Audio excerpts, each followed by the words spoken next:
Hello everyone, welcome back to Lakshya Marg. मेरा नाम है रौनक और आज हम लोग शुरू करेंगे काफ़ी इंपॉर्टेंट टॉपिक। समझ लो आपके चैप्टर 1 के अगर कुछ इंपॉर्टेंट टॉपिक्स को चुनना पड़े तो ये उसमें से एक होने वाला है। जी हाँ, हम लोगों ने पिछले वीडियोस में कुछ पॉइंट्स कवर किए थे, डिस्कस कर लेंगे, उसको भी रिवाइज कर लेंगे हो सकेगा थोड़ा। लेकिन इस वीडियो में जो हम लोग बात करने वाले हैं वो होगा हमारे तीनों type of economic activities, business, profession और एम्प्लॉयमेंट। बिजनेस हमने पिछले वीडियो में डिटेल में कवर कर लिया है, नहीं देखा आपने तो वो वीडियो देख कर आइए।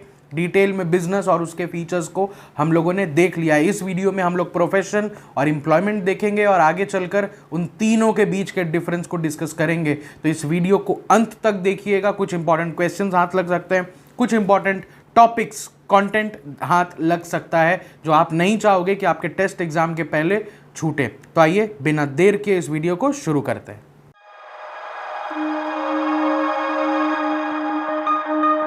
तो जैसा आप लोग देख सकते हो कि स्क्रीन के ऊपर in the last video that we had covered, हम लोगों ने economic, non economic activities cover कर ली, बिजनेस उसके फीचर्स को कवर कर लिया। जैसा अभी हमने कहा कि मीनिंग, प्रोफेशन ऑफ एम्प्लॉयमेंट अभी कंप्लीट करेंगे और डिफरेंस इन तीनों का कंप्लीट करेंगे इस वीडियो में, ठीक है। और आगे बढ़ने से पहले it's again a request to every one of the viewers जो भी चैनल को देख रहे हो, या do subscribe to our channel Lakshya Marg. This is our only way of getting motivation from you all. काफ़ी अच्छा लगता है जब आप लोग कमेंट करते हो, मेल करते हो, और वो बातें तो हम तक पहुंचती हैं, लेकिन इमीडिएटली जो हम तक पहुंचता है वो है हमारा सब्सक्राइबर काउंट। तो हम लोग ने कोई इनऑर्गेनिक तो कभी कुछ किया नहीं कि इनऑर्गेनिक सब्सक्राइबर्स बढ़ाने की कोशिश की हूँ, मगर हमारी जो जेन्युइन सब्सक्राइबर्स है वो हमारी असली रियल ताकत है, ठीक है। तो वीडियो अच्छा लगे तो वीडियो को लाइक करें, अपने दोस्तों में शेयर ज़रूर करें और चैनल को सब्सक्राइब करें। और अब हम लोग आगे बढ़ते हैं, ठीक है। चलो, so let's start with our topic. Business हम लोगों ने पढ़ रखा था ना, और अब हम लोग आते हैं प्रोफेशन के साथ। काफ़ी मज़ेदार टॉपिक, काफ़ी मज़ेदार। Actually here I can actually ये पिक्चर को मैं सुन सकता हूँ, ये फोटो मैं सुन सकता हूँ। कौन है ये लोग, कहाँ से आते हैं ये लोग क्लास 11 के हैं जो यहाँ पर आ रहे हैं क्योंकि रिवीजन करना है कि नहीं? सही बात है, तो रिवीजन करते हैं ना। क्या है प्रोफेशन, क्या है प्रोफेशन? सबसे पहला चीज़ तो हमें ये रखना है, कभी भी आ गया what is business, what is profession, what is employment, तो सबसे पहले क्या है? Profession is an economic activity. क्या है? Profession is an economic activity. अब आगे बढ़ते हैं, व्हाट इज एक्चुअली प्रोफेशन? ठीक है, इकोनॉमिक एक्टिविटी है, बट ये बिजनेस क्यों नहीं कहला रहा है, ये एम्प्लॉयमेंट क्यों नहीं कहला रहा है? तो कुछ फीचर्स हैं इसके जो हमें पढ़ना है। Why profession is an what type of मतलब economic activity is a profession? A profession is an economic activity which, ध्यान से सुनना, which has application of a special set of knowledge, application of a special set of knowledge। दूसरा point है personalized skills in the occupation, personalized skills in the occupation, and third is affiliation to a professional body which makes some rules or regulations or forms code of conduct which is very essential and necessary to be followed by every professional of the field। अब आपको easy भाषा में ये सब समझाता हूं। Number 1, application of special knowledge का मतलब है कि अगर आप एक प्रोफेशनल बनना चाहते हो, मसलन आप एक लॉयर बनना चाहते हो, आप एक डॉक्टर बनना चाहते हो, आप एक चार्टर्ड अकाउंटेंट बनना चाहते हो, एटसेट्रा एटसेट्रा, इन सारी चीज़ों के लिए आपको एक स्पेशल सेट ऑफ नॉलेज पढ़ाई करनी पड़ेगी, एग्जाम पास करना पड़ेगा। बिना वो सेट ऑफ नॉलेज के आप एक डॉक्टर नहीं बन सकते, आप बिना वो पढ़ाई के चार्टर्ड अकाउंटेंट नहीं बन सकते, आप लॉयर नहीं बन सकते, ठीक है। विच मीन्स सर्टेनली जब आप एग्जाम्स दोगे there is a barrier to this profession. तो हम लोग इसको एक टर्म देते हैं जिसको हम लोग कहते हैं रेस्ट्रिक्टेड एंट्री। आप लोग इसके बारे में कई जगह पर आगे पढ़ोगे कि यहाँ पर रेस्ट्रिक्टेड एंट्री है, मतलब कि हर कोई मुंह उठा कर ना डॉक्टर, लॉयर और चार्टर्ड अकाउंटेंट नहीं बन सकता। There is a restricted entry, you need to have that set of knowledge, you need to crack the exam, then only you can actually get into the profession, ठीक है। अब आते हैं दूसरे पॉइंट पर, personalised skills in the occupation. Personalised skills मतलब क्या? आपने सेट ऑफ नॉलेज एक्वायर कर लिया, दैट्स ओके, दैट्स गुड, लेकिन प्रोफेशन के साथ एक खेल ये है कि सिर्फ नॉलेज से नहीं होगा, आपका पर्सनल एक्सपीरियंस, आपका अपना पर्सनल जो आर्ट ऑफ एक्चुअली डिलीवरिंग है वो भी बहुत इंपॉर्टेंट है। Let's say there is a doctor, उसने पढ़ाई कर ली, बट अब he is not good in practice, he is not good in public speaking, he is not good in public dealing. अब बताओ एक doctor if he is not having the courtesy of talking to patients well, अब वो क्या doctor बनेगा भैया? Because doctor का तो काम है पेशेंट्स को ठीक करना। They are actually made somehow कि वो पेशेंट्स को काम करें, ठंडा करें। अब पता चला कि कोई डॉक्टर ऐसा है जो पेशेंट से ठीक से बात ही नहीं कर रहा, वो उनको डरा दे रहा है, उस केस में वो डॉक्टर की डॉक्टरी कहाँ ही जाएगी, क्या ही कर लेंगे वो, ठीक है। सो ऐसे प्रोफेशन में, प्रोफेशन जो बेसिक है उसमें क्या है, आपने सेट ऑफ नॉलेज एक्वायर किया, लेकिन there is your personal instinct जो कि प्ले में जाती है। लॉयर की पढ़ाई करना सबके बस की बात है, बट क्या सारे लॉयर्स बहुत अच्छे लॉयर है? नहीं, सारे लॉयर अच्छे लॉयर नहीं है। जैसे कि इनकी भी बात है, जिनका फोटो यहाँ पर है, आपने इनकी मूवी में भी देखा होगा कि he was not a good lawyer earlier, but इनके जो अगेंस्ट में काउंसिल थे, बोमन ईरानी जो इनके अगेंस्ट में थे, he was a very good lawyer, he was a very very polished lawyer. तो दोनों में कितना फ़र्क था। तो एक लॉयर में भी वो चीज़ें आती है, डॉक्टर में भी वो चीज़ें आती है, चार्टर्ड अकाउंटेंट में भी। पढ़ाई तो आप सबकी कर लोगे, रेस्ट्रिक्टेड एंट्री बैरियर तोड़ दोगे, लेकिन वो पर्सनलाइज्ड एप्लीकेशन ऑफ नॉलेज जो है वो एक स्पेशल पार्ट प्ले करती है, ठीक है। मतलब जो एक लॉयर को दूसरे लॉयर से अलग बनाती है, personalised application and personal experience बहुत बहुत मायने रखता है प्रोफेशन में। और तीसरा जो पॉइंट है ये काफ़ी ईजी है कि यहाँ पर हर एक प्रोफेशन का एक प्रोफेशनल एसोसिएशन होगा, एक ऐसा एसोसिएशन जो पूरे देश भर के या पूरा जो एक ग्रुप ऑफ प्रोफेशन है उसको टारगेट करेगा, उसको एक तरीके से चलाएगा कि कैसे होगा, मॉडरेट करेगा, क्या कैसा कैसा होता है। जैसे कि हमारे डॉक्टर्स को कौन चलाता है इंडिया में? IMA चलाती है, इंडियन मेडिकल एसोसिएशन। हमारे कॉमर्स वाले फील्ड के भैया लोग जितने लोग हैं यहाँ पर कॉमर्स वाले, CA को कौन रेगुलेट करता है इंडिया में? कौन करता है? आई जस्ट से यहाँ पर मैं आपको सिर्फ इतना लिख देता हूँ, ICAI लिख दे रहा हूँ, ICAI, इतना तो सुन रखा है ना आपने। अब आपका काम है कमेंट्स में मेरे को आप बताओगे कि इसका फुल फॉर्म क्या है, at least commerce one should know. और कॉमर्स वाले ये क्यों, अगला पॉइंट भी जो है, ये कॉमर्स के बहुत सारे बच्चे इसमें एग्ज़ाम देते हैं अपने 12th के लास्ट में, जिसको हम कहते हैं लॉयर बनने का एग्ज़ाम, ठीक है। आप पढ़ाई करके कॉलेज चूज़ करते हो लॉयर की, लॉयर के एग्ज़ाम या लॉयर्स को कौन कंट्रोल करता है इंडिया में, कौन सारे लोग हैं, उसको हम कहते हैं बार काउंसिल ऑफ इंडिया, ठीक है। तो इन दोनों का फुल फॉर्म आप मेरे को कमेंट सेक्शन में बताओगे, ठीक है। IMA का मैंने चलो बता दिया, इंडियन मेडिकल एसोसिएशन, वो भी काफ़ी ईजी था। बाकी ICAI और बार काउंसिल ऑफ इंडिया का क्या क्या फुल फॉर्म है ये आप मेरे को बता देना, ठीक है। तो ऐसा कोई भी प्रोफेशनल एसोसिएशन होगा उसको एक बॉडी है जो हेड करेगी, गवर्न करेगी, मॉडरेट करेगी, ठीक है। तो जहाँ पर भी ये 3-4 पॉइंट आपको मिल जाएंगे किसी इकोनॉमिक एक्टिविटी के अंदर, उसको हम लोग प्रोफेशन कहते हैं। Are we clear on this point? यहाँ पर हमने एग्जांपल्स में लिख रखा है लॉयर, डॉक्टर, चार्टर्ड अकाउंटेंट्स। समझ में आ गई बात? इजी था profession, there was nothing much to discuss here, ठीक है। अब हम लोग आगे आते हैं ऐसे ही एक काफ़ी इजी टॉपिक पर जो हमारे वीडियो का सेकंड पार्ट है, जो है हमारा employment. Oh my God, again again again काफ़ी नोन पर्सनैलिटी। इंडिया में आजकल लोग अपने चाचा जी का चेहरा भूल जाएंगे, बट सचिव जी को कोई कैसे भूल सकता है। So now in what kind of economic activity was सचिव जी? उनका बिजनेस नेचर क्या था या उनकी इकोनॉमिक एक्टिविटी की नेचर क्या थी, वो पैसे कैसे कमाते थे? तो हमें मालूम है कि वो क्या थे, वो ग्राम पंचायत के सचिव थे, ठीक है। तो सेक्रेटरी ऑफ अ पंचायत वो किस चीज़ में आता है? क्या वो बिजनेस में आता है? नहीं। क्या वो प्रोफेशन में आता है? नहीं। वो किस चीज़ में आता है? वो एम्प्लॉयमेंट में आता है। ही इज़ एन एम्प्लॉय, ठीक है। He is an employee of the block development office. Now अब क्योंकि वो एम्प्लॉय है तो एम्प्लॉय, एम्प्लॉयर, एम्प्लॉयमेंट थोड़ा आपको समझ में आएगा कि क्या होता है, एम्प्लॉयमेंट होती क्या है। Employment is a type of economic activity where there is a superior subordinate relationship, superior subordinate relationship, senior junior relationship।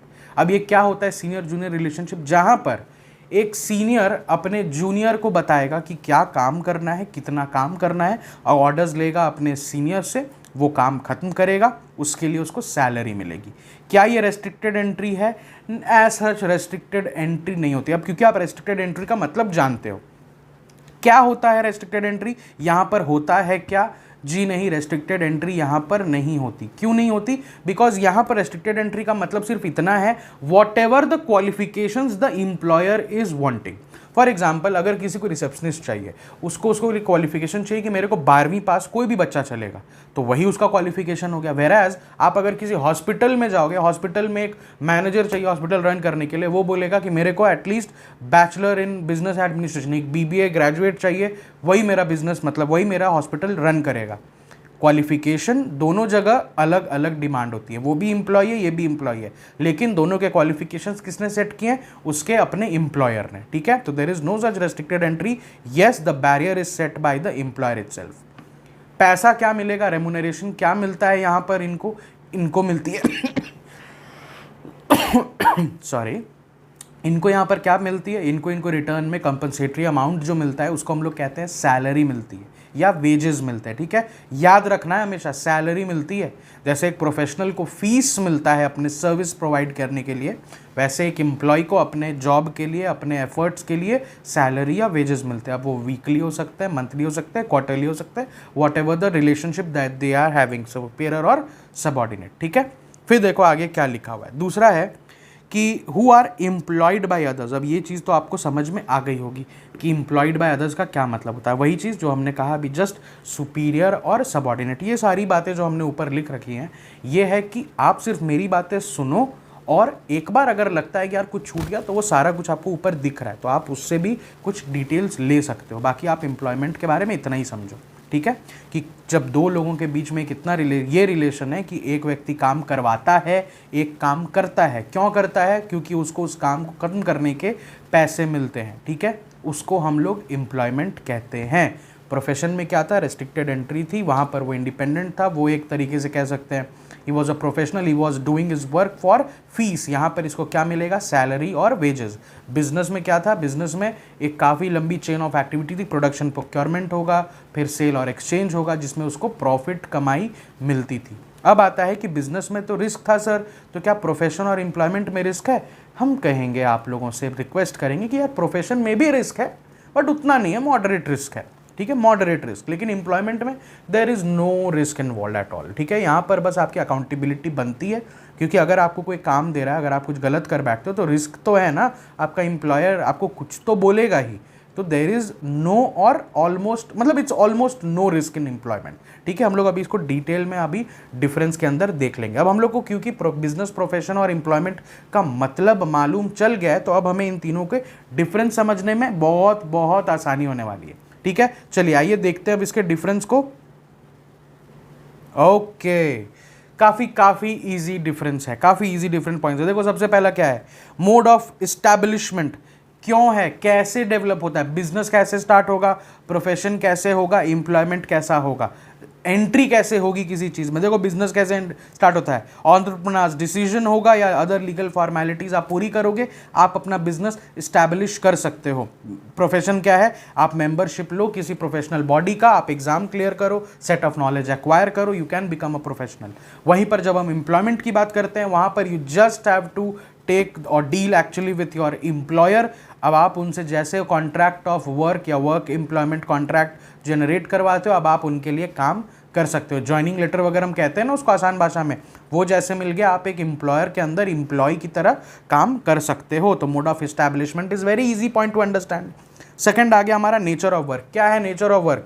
सबसे पहला तो है बिजनेस के अंदर की प्रोवाइड करता है हम लोग goods and services to the public, ठीक है, that is basic nature of work. We provide goods and services to the public. हम कम में खरीदते या बनाते हैं और उसको ज़्यादा में बेचते हैं, जो हमारा मार्जिन है उससे हम अपना बिजनेस चलाते हैं, अपने एम्प्लॉयज़ को पे करते हैं और सारी एक्टिविटीज़ वहाँ से क्रिएट होती हैं। दूसरा आता है प्रोफेशन। प्रोफेशन में क्या नेचर ऑफ वर्क है?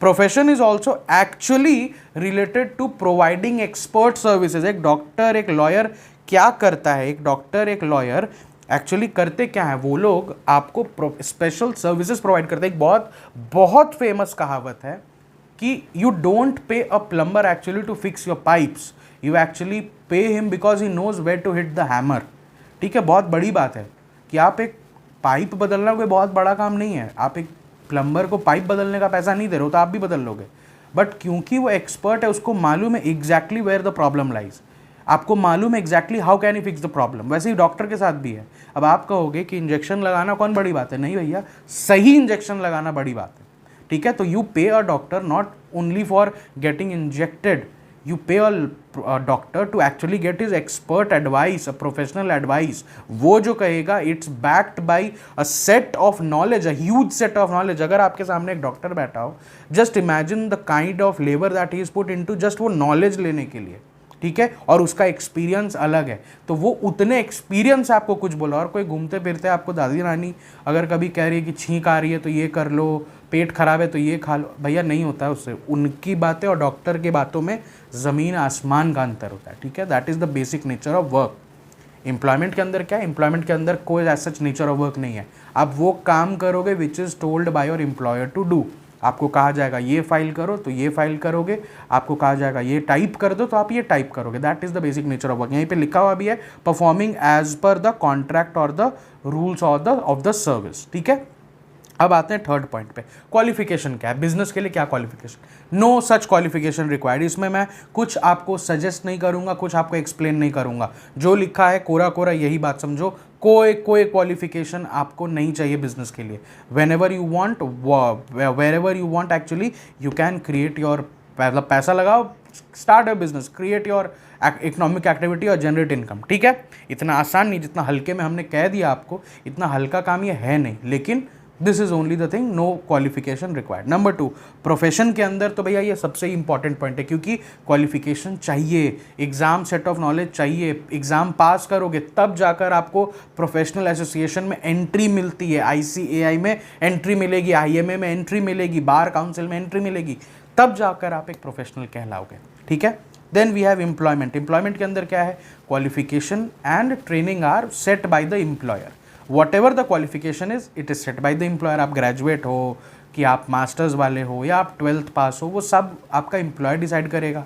ट्रेनिंग जो आपकी होनी है, ट्रेनिंग क्या होगी, ट्रेनिंग भी आपका एम्प्लॉयर खुद आपसे करवा लेगा, उसके बाद आपको काम पे रख लेगा, ठीक है। अब वो पेड होगा या अनपेड वो अलग बात है, उसको हम लोग यहाँ पर इंक्लूड नहीं करेंगे। फिर आता है आपका रिवॉर्ड और रिटर्न। ये हम लोगों ने बहुत क्लियरली डिस्कस किया था कि बिजनेस में जो हमें पैसा मिलेगा उसको हम लोग कहेंगे क्या, प्रॉफिट कहेंगे। जो हम लोग प्रोफेशन में कमाते हैं उसको क्या कहते हैं, प्रोफेशनल फी कहते हैं फॉर आवर सर्विसेज।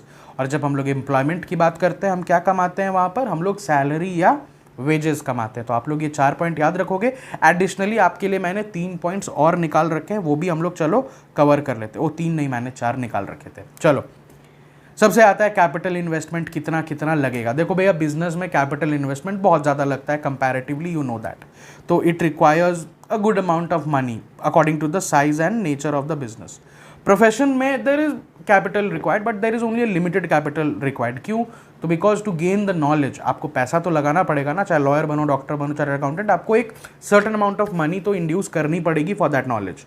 तो limited capital required, but yes required. Employment में क्या पैसे लगते हैं, there is no such requirement, क्योंकि आपने जो डिग्री हासिल की थी वो जॉब करने के लिए एग्जैक्टली नहीं की थी, वो आपने अपना नॉलेज बनाया था। उस जॉब पाने के लिए, एम्प्लॉयमेंट के लिए आपको एज सच पैसे खर्चे नहीं करने पड़ते थे। तो no capital required for getting into a job, for getting into an employment. फिर आता है हमारा रिस्क, नेचर ऑफ रिस्क। तीनों में रिस्क कितना कितना, तो जैसा हमने कहा था बिजनेस में वेरी वेरी हाई रिस्क, देखो यहाँ पे लिखा हुआ भी है, हाई रिस्क है, अनसर्टेन है, इरेग्युलर है, कभी भी आ सकता है, कितना भी आ सकता है, ठीक है। तो risk is present, irregular and uncertain completely. Profession में लो और मॉडरेट रिस्क, बहुत कम रिस्क है लेकिन है, ठीक है। हम लोग इस पे अगर नो रिस्क लिखेंगे तो नंबर मैं भी अपने स्टूडेंट्स का काटता हूं, आपके टीचर भी आपका नंबर काटेंगे। तो यहां पर हम लोग लिखेंगे नो और लो और वेरी मॉडरेट रिस्क अवेलेबल। फिर आता है हमारा एम्प्लॉयमेंट के अंदर कैसे कैसे रिस्क होता है। एम्प्लॉयमेंट के अंदर प्रॉब्लम यह है कि एम्प्लॉयमेंट के अंदर रिस्क नहीं है, अकाउंटेबिलिटी है। कहने का मतलब हम लोग तो वहाँ पे लिख देंगे no risk present but you are accountable to your superior. आप किसी का काम करो, आप किसी के काम का तहस नहस कर दोगे तो एटलीस्ट आपको पूछेगा ना भैया कि ये काम क्यों बिगड़ा, आप पे गुस्सा कर सकता है, आपको काम से निकाल सकता है अगर कोई बड़ा ब्लंडर आपने किया है तो क्या ये रिस्क है? कह सकते हैं रिस्क है, बट एज सच कोई आपके जॉब पे खतरा इन जनरल नहीं रहता है जब तक आप कोई ब्लंडर नहीं करते हो। तो हम लोग इसको यहाँ क्या लिखेंगे, there is no such risk present but yes there is accountability to the employer या सुपीरियर। ओके, आते हैं अपने अगले पॉइंट पर, जो कि है हमारा क्या, ट्रांसफर ऑफ इंटरेस्ट। अब देखो ये पॉइंट बच्चों को समझने में बड़ा मुश्किल होता है कभी कभी। क्यों होता है? ट्रांसफर ऑफ इंटरेस्ट का मतलब है कि क्या आपका बिजनेस आपके बाद आपके इंटरेस्ट के अलावा किसी और के पास जा सकता है। हिंदी में नॉर्मल भाषा में, तो आपके बाद क्या किसी और को ये बिजनेस जा सकता है, पैसा मिल सकता है?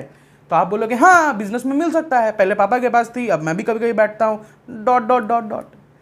बिजनेस में हो सकता है कि गल्ला है, गल्ले के ऊपर पापा नहीं बैठ रहे हैं, अब आप बैठो, दादाजी थे, फिर पापा आ गए, फिर आप आ गए, दैट इज ओके। बिजनेस में पॉसिबल है कि आपका transfer of interest from one person to other transfer हो गया। But when we are talking about profession, is it possible? क्या डॉक्टर का बेटा विदाउट सिर्फ इस बात पे डॉक्टर बन सकता है कि मेरे पापा डॉक्टर थे?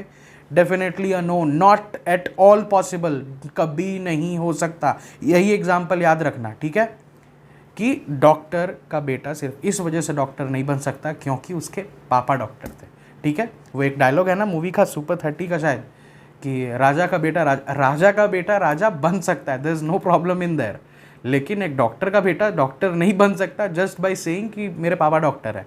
तो that is to be very very मतलब अंडरस्टूड वेरी क्लियरली दैट आप लोग उतने होशियार हो भाई। देन आता है हमारा एम्प्लॉयमेंट अगेन, कि क्या अगर हम किसी बिजनेस में हैं, मतलब किसी एम्प्लॉयमेंट में हैं, तो क्या मेरे बाद किसी और को वो जॉब लग सकती है?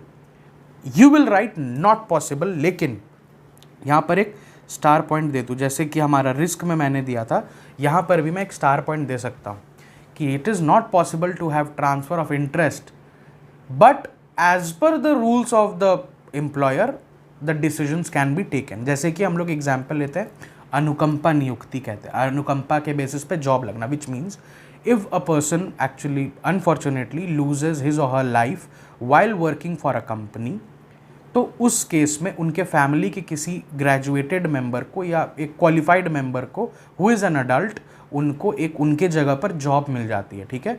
तो if your employer is allowing that transfer of interest, then it can happen, because वो भी तब होता है जब वो काम करते वक्त गुजर जाए, ठीक है। तो अगर वैसा होता है तो आपको वहाँ पर भी जॉब मिल सकती है। तो but we'll write it is not possible in case of profession और एम्प्लॉयमेंट, लेकिन एम्प्लॉयमेंट के केस में स्टार मार्क क्या है कि अगर एम्प्लॉयर चाहे तो हो सकता है। ओके, अब आते हैं कोड ऑफ कंडक्ट पे। ये इजी पॉइंट है। बिजनेस में कोई कोड ऑफ कंडक्ट है क्या कि सुबह 8 बजे ही खुलना है तो खुलना है दुकान? नहीं, कोड ऑफ कंडक्ट बिजनेस में नहीं है, ठीक है। बिजनेस में आप फ्री माइंडेड होकर अपने टर्म्स पे, विम्स एंड फैंसीज पे बिजनेस चलाते हो, चला सकते हो। प्रोफेशन में है क्या? बिल्कुल है। IMAI पे आपका IMA हो गया, ICAI हो गई, चाहे आपकी बार काउंसिल, वो क्यों है? वो कोड ऑफ कंडक्ट ही तो सेट करती है। A lawyer should have the black coat, a black, वो पूरा एक पहनकर जो जाते हैं कोर्ट में, मतलब dashing look they have. A doctor, stiff doctors, मतलब प्रिम प्रॉपर दे हैव, मतलब एक वो क्यों है, कैसे है? कैसे आप देखोगे कि कोई डॉक्टर ऐसा नहीं एकदम राय छाय घूम रहे हैं, दाढ़ी बढ़ा हुआ है, he is not in good posture and all? कभी देखा आपने किसी डॉक्टर को ऐसे? कभी देखा है किसी लॉयर को ऐसे? नहीं। क्यों? Because these are the code of conducts जो कि है। जब एक लॉयर ऐसे रहते हैं, वो नॉर्मल कोट, ब्लैक कोट में रहते हैं, बट जब उनको कोर्ट में जाना पड़ता है हियरिंग के लिए, तो वो प्रॉपर वो बड़ा वाला अपना वो जो ब्लैक श्रग है, गाउन है, जो इसे हम कहते हैं, वो पहन कर जाते हैं। वो क्या है? कोड ऑफ कंडक्ट है, ठीक है। जब आप चार्टर्ड अकाउंटेंट से मिलते हो, प्रोफेशन, वो लोग कभी आपसे मिलेंगे तो उनकी बहुत सारी चीज़ें हैं जो कि उनको फॉलो करनी पड़ती हैं। वो एक क्लाइंट की फाइल दूसरे क्लाइंट से डिस्कस कभी नहीं करते, कभी नहीं कर सकते। क्या है ये? वो उनका एथिक्स ऑफ द प्रोफेशन है, वो उनका कोड ऑफ कंडक्ट है अपने प्रोफेशन का। एक डॉक्टर का भी एक प्रोफेशनल एथिक्स होता है, बहुत फेमस है कि एक डॉक्टर को कभी अपने पेशेंट का पास्ट या हिस्ट्री नहीं जाननी चाहिए। इसलिए हम कभी देखते हैं कि हमारे देश में अगर कभी भी कोई कभी टेररिस्ट पकड़ाता है या कोई मतलब क्रिमिनल पकड़ाता है और वो जख्मी है, तो एक डॉक्टर उसका पूरा इलाज करते हैं पहले, बिकॉज एक डॉक्टर के लिए अपने professional ethics, code of conduct को ब्रेक करना हो जाएगा कि हमने उसे क्रिमिनल की तरह ट्रीट किया। नहीं, वो आपका पेशेंट है, उसके बाद क्रिमिनल है, ठीक है। तो वैसे ही हर एक प्रोफेशन के लिए code of conduct, business professional ethics अपना बॉडीज, गवर्निंग बॉडीज डिस्क्राइब करती है, okay, which is very essential to follow. Employment के अंदर ऐसा होता है क्या? No, there is no such code of conduct, but yes whatever the things are, वो आपका एम्प्लॉयर तय करेगा। तो आ गया हमारा एक और स्टार पॉइंट, ठीक है। ये लास्ट के तीनों पॉइंट्स में 6, 7, 8 में एम्प्लॉयर अगर कहेगा तो कोड ऑफ कंडक्ट है। एम्प्लॉयर अगर कहेगा कि आपकी ट्रांसफर ऑफ इंटरेस्ट हो सकती है तो है। अगर एम्प्लॉयर आपसे अकाउंटेबिलिटी मांगता है तो वहाँ पर अकाउंटेबिलिटी है, ठीक है, तब रिस्क है, ठीक है। तो इन तीनों पॉइंट को हमें उस तरीके से समझना है जो हमें अपने भाषा में लिखो, अपने भाषा में समझो। लेकिन अगर नहीं पूछा गया तो चलो, जो अगर if you are into habit of mugging up, just mug it up, ठीक है। But I don't support that personally. मेरे को लगता है बिजनेस स्टडीज सिर्फ रटने का नाम नहीं है यार। अगर कोई चीज़ को आप 2 बार 3 बार अपने आंखों के सामने से गुजार लो, पढ़ लो, आपको रटने का ज़रूरत नहीं है। आप लोग की इंग्लिश बहुत अच्छी है, आप लोग लिख लोगे ना डेफिनेशन। और अगर तब भी कोई प्रॉब्लम आती है तो just mention it in a comments, हम लोग फिर देखकर आपके लिए बेस्ट ऑफ सॉल्यूशंस लाएंगे, ठीक है। अब हम लोग मिलेंगे अपने अगले वीडियो में एक अगले नए टॉपिक के साथ। आई होप ये अच्छा बड़ा वीडियो आपको एक क्लियर पर्सपेक्टिव देता होगा इस पूरे टॉपिक के ऊपर। जब अगले वीडियो में मिलेंगे एक नया टॉपिक लेकर आएंगे, वो भी आपको बहुत अच्छा लगेगा, ठीक है। तो देखते रहिए ये वीडियो, आगे भी पिछला वीडियोस देखिए, लाइक करिए, अपने दोस्तों को शेयर करिए और वापस आइए हमारे चैनल पर। Till then, thanks for watching Lakshya मार्ग।